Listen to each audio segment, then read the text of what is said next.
ನಮ್ಮ ಜೊತೆಗೆ ದ್ವಾರಕೀಶ್ವರ ಒಡನಾಡಿಯಾಗಿರುವಂತಹ ರಾಘವೇಂದ್ರ ರಾಜ್ಕುಮಾರ್ ಅವರಿದ್ದಾರೆ. ಸರ್, ದ್ವಾರಕೀಶ್ ಸರ್ ಯಾವಾಗಲೂ ಹೇಳ್ತಿದ್ರಂತೆ, ನಾನು ಅಭಿಮಾನಿ ಅಣ್ಣವ್ರದ್ದು ಅಂತ ಹೇಳಿ ಫೋಟೋ ಕೂಡ ಇಟ್ಕೊಂಡು ಅವರು ಫೋಟೋ ನೋಡ್ದೇ ಬಣ್ಣ ಹಾಕ್ತಿರ್ಲಂತೆ. ಆ ಥರದ್ದೆಲ್ಲ ಒಂದಿಷ್ಟು ಇದಿದೆ, ಎಕ್ಸಾಂಪಲ್ ಇದೆ. ತಾವು ಚೆನ್ನೈಯಿಂದನೂ ಇಲ್ಲಿವರೆಗೂ ಒಡನಾಡಿ. ತುಂಬ ಕುಟುಂಬದ ಒಬ್ಬ ಸದಸ್ಯರನ್ನ ಕಳ್ಕೊಂಡಷ್ಟು ಭಾರವಾಗುತ್ತೆ, ನೋವಾಗುತ್ತೆ. ಬಟ್ ಅವರು ಎಲ್ಲ ಸಿನಿಮಾದಲ್ಲಿ ಚೆನ್ನಾಗಿ ಬದುಕಿ ಸಿನಿಮಾನ ಬೆಳೆಸಿ ಹೋಗಿದ್ದಾರೆ. ಎಲ್ಲರೂ ನಗಿಸ್ಕೊಂಡು ಬದುಕಿದ್ರು ಅವರು. ದ್ವಾರಕೀಶ್ ಅಂದ ತಕ್ಷಣ ನಮ್ಗೆ ಮೊದಲು ಜ್ಞಾಪಕ ಬರೋದೇ ನಗು. ಅಷ್ಟು ಚೆನ್ನಾಗಿ ನಗಿಸ್ಕೊಂಡು ಹೋದರು. ನಮ್ಮ ಕುಟುಂಬಕ್ಕೆ ನಾವು ಚೆನ್ನೈಯಿಂದ ಎಲ್ಲ ಜೊತೆಲೇ ಬೆಳೆದು ಬಂದ್ವಿ.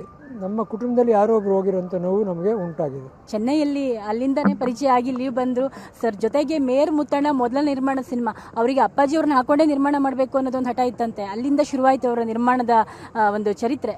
ಹೌದಮ್ಮ, ಮೇಯರ್ ಮುತ್ತಣ್ಣಿಂದ ಶುರುವಾಯಿತು. ಭಾಗ್ಯವಂತರು ಮಾಡಿದ್ರು, ತುಂಬ ಸಿನಿಮಾಗಳು ಮಾಡಿದ್ರು. ಅಪ್ಪಾಜಿ ಇದ್ದಾಗಲೂ ಆಗಾಗ ಮನೆಗೆ ಬರೋರು ಹೋಗೋರು. ಅಪ್ಪಾಜಿ ಅವ್ರು ಕಿಡ್ನ್ಯಾಪ್ ಆದಾಗಲೂ ಮನೆಗೆ ಬಂದಿದ್ದರು. ನಮ್ಮ ಕುಟುಂಬ ತುಂಬ ಹತ್ತಿರವಾಗಿರೋರು ಅವರಿಗೆ. ನಟನಾಗಿ ಅಷ್ಟೇ ಅಲ್ಲ, ನಿರ್ದೇಶಕರಾಗಿ ನಿರ್ಮಾಣದಲ್ಲಿ ಪೂರ್ತಿ ಒಂದು 3 ಮಜಲನ್ನು ಅವರು ಫುಲ್ಫಿಲ್ ಮಾಡೋದಿತ್ತಲ್ಲ, ಅದು ಅಷ್ಟು ಈಸಿ ಆಗಿರಲಿಲ್ಲ. ನೀವು ಕೂಡ ನಿರ್ಮಾಪಕರು, ನಟರು, ನಿಮ್ಗೆ ಗೊತ್ತಿರುತ್ತೆ ಆ ಟಾಸ್ಕ್ ಎಷ್ಟು ದೊಡ್ಡದು ಅಂತ. ಆ ಭಾಗದಲ್ಲಿ ಅವರು ತುಂಬ ಗೆದ್ದಿರೋ ಮನುಷ್ಯ, ಸಕ್ಸಸ್ ನೋಡಿರೋ ಮನುಷ್ಯ, ಎಲ್ಲರಿಗೂ ಒಂದು ದಾರಿ ತೋರಿಸಿರೋ ಮನುಷ್ಯ. ಆವಾಗ ಚಿತ್ರರಂಗ ಅನ್ನೋದು ಬರೀ ಒಂದು ಕುಟುಂಬ ಒಂದು ಇದ್ರ ಕಡೆ ಇರಲಿಲ್ಲ, ಹಲವು ಕುಟುಂಬಗಳು ಒಟ್ಟಾಗಿ ಒಂದು ಚಿತ್ರರಂಗ ಅನ್ನೋ ಥರ ಇತ್ತಲ್ಲ. ಆವಾಗ ಅಷ್ಟು ಆಪ್ತತೆ ಇತ್ತು. ಯಾಕಂದರೆ ಅಕ್ಕ ಹೇಳ್ತಾ ಇದ್ರು, ಲಕ್ಷ್ಮಿ ಅಕ್ಕ, ಅದರ ಎಲ್ಲ ನಾವೆಲ್ಲ ಹೆಂಗೆ ಒಂದು ಫ್ಯಾಮಿಲಿ ಥರ ಇರ್ತಿದ್ವಿ. ಹೌದಮ್ಮ, ಎಲ್ಲ ಒಂದು ಕುಟುಂಬವಾಗೇ ಇದ್ವಿ. ಎಲ್ಲ ಚೆನ್ನೈಲಿದ್ವಿ. ಆಗ ಇಂಡಸ್ಟ್ರಿ ಅಲ್ಲಿತ್ತು, ಅವರು ಅಲ್ಲಿದ್ದರು, ನಾವೆಲ್ಲ ಜೊತೆಗಿದ್ವಿ. ಯಾವಾಗ ಬೇಕು ಅವಾಗ ನೋಡ್ತಿದ್ವಿ ಅಷ್ಟೇ. ಇದು ರಾಘವೇಂದ್ರ ರಾಜ್ಕುಮಾರ್ ಅವರ ಮಾತು. ಕ್ಯಾಮ್ರಾ ಪರ್ಸನ್ ಪರಮೇಶ್ ಜೊತೆ ಭಾರತಿ ಪಬ್ಲಿಕ್ ಟಿವಿ.